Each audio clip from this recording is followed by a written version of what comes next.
You want a hard pill to swallow? I'm about to give you one. I'm not going to be with you always, so take this for face value. Ladies and gentlemen, I wouldn't say anything deliberately to you to hurt you or make your feelings come out in such a way where you are angry with me or hate me. Uh, but sometimes the truth will do that. We can respond different ways to the truth. Some people can take the truth for face value and accept it and benefit from it and move on. Others want to try and protect their feelings, their pride, their insecurities, and they lash out at you.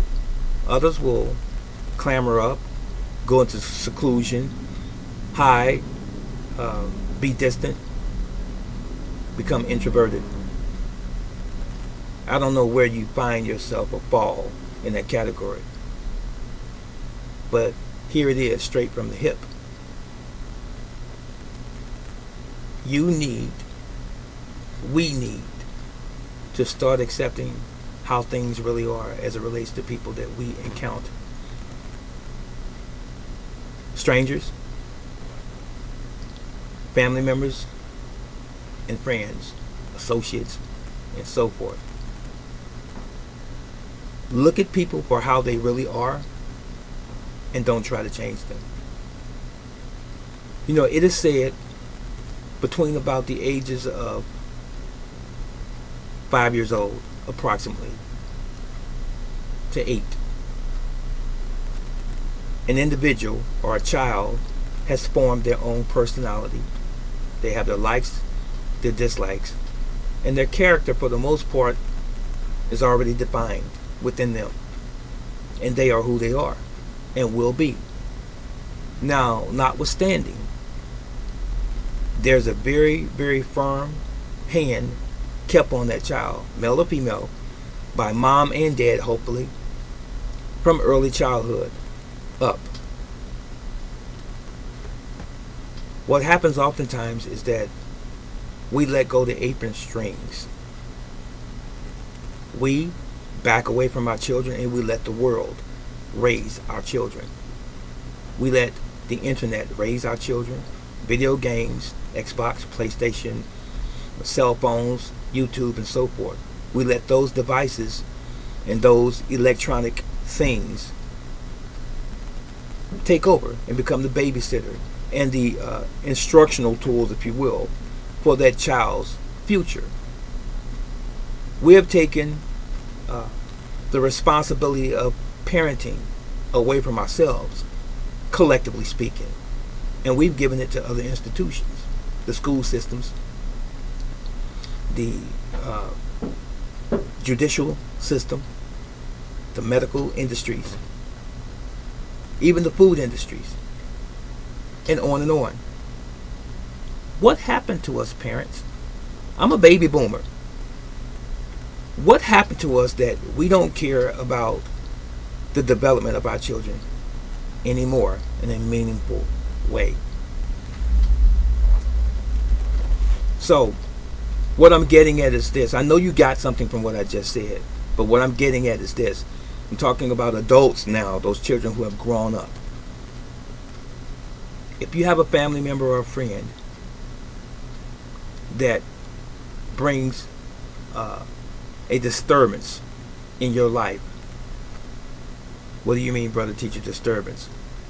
When they're around, they cause confusion. Distance yourself from that individual. If you have a friend or relative that when they come around, you know that they steal things, that they are indeed thieves, or that you have a friend or family member that's always asking you for money.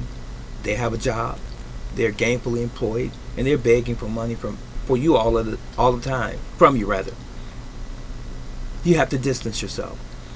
If you have a friend or relative that's always causing trouble anytime they are around you, they're a gossiper, they're someone who's always telling you about somebody else's business or asking you about someone else's business that's none of their business. Distance yourself because they are who they are.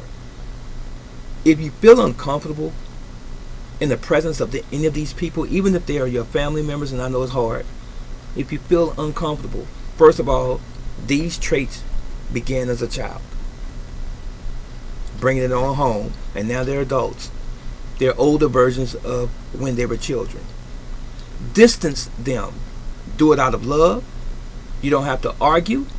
You don't have to physically fight, but distance yourselves from those types of people, because they will stop you from being on your purpose in life.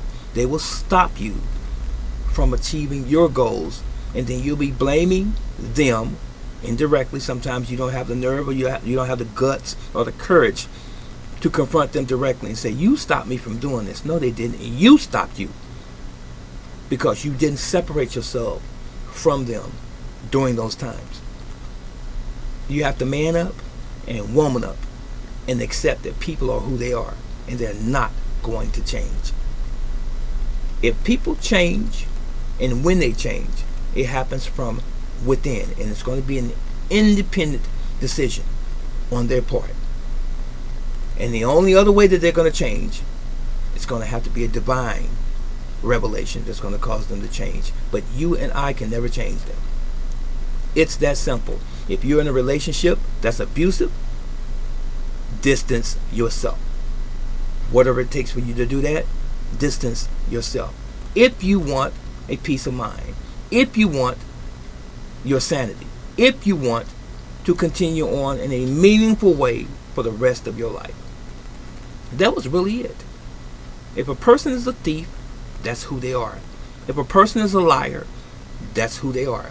If a person is a gossiper, if a person is a violent individual or an alcoholic or a drug addict, that's who they are. And if they are around you, and if it's shaking up your world, if it's stopping you from being happy and fulfilled, let it go. That was it. And that was all. I hope you learned something. This is Brother Teacher. Let me know what you think.